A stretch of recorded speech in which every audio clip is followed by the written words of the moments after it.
everyone, welcome back to my channel, and today we will be discussing the history and impact of horror movies.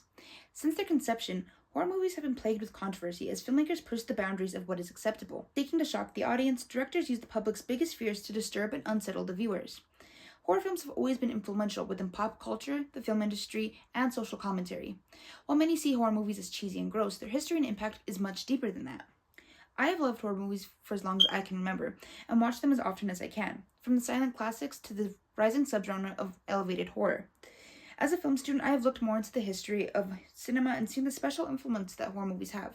There are three main things that you need to really appreciate horror movies: their history, how they relate to societal issues, and where that leaves us today.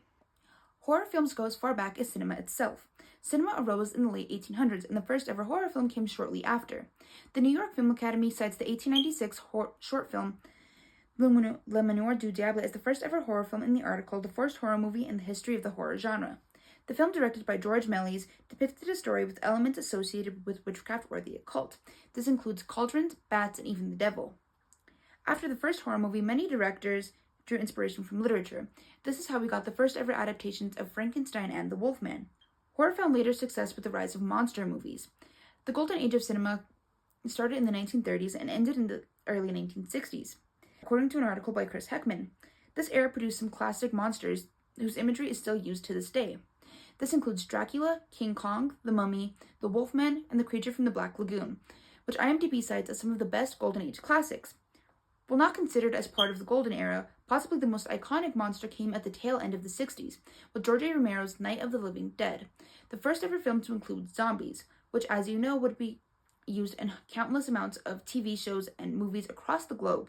The 70s brought the resurgence of supernatural films and slashers. Two of the most infamous supernatural films came out in the mid-70s, The Exorcist and The Omen. Both were box office successes, grossing a combined $253 million in their theatrical runs. The 70s also produced my personal favorite horror film, Tobe Hooper's Texas Chainsaw Massacre. While it was not the first slasher, it was the very first slasher to begin the trope of teenagers being picked off one by one by a crazed maniac with an iconic weapon. Now that you have learned how horror has evolved over the years, it's important that you understand why.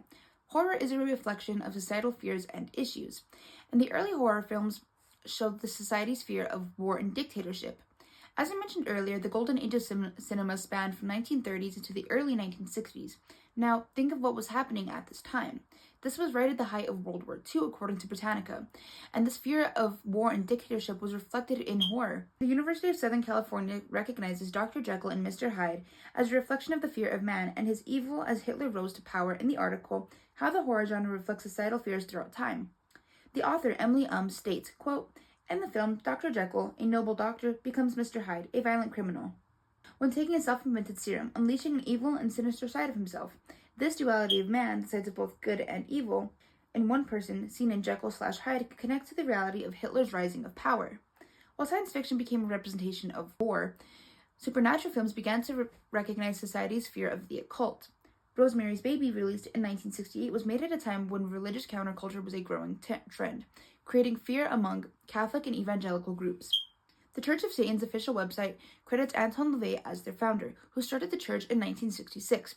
This was met with a lot of protest and backlash, increasing society's fear of satanic practices and cults infiltrating society. And this satanic conspiracy is exactly what happens in Rosemary's Baby. A film riddled with Catholic iconography and biblical references depicts the slow mental and physical deterioration of a woman at the hands of a satanic cult. Now that we know how horror reflects society, what does that say about today's films? Today's horror films reflect polarizing and hostile political climates, systemic inequalities, and generational trauma. One of the best examples of this is Jordan Peele's work.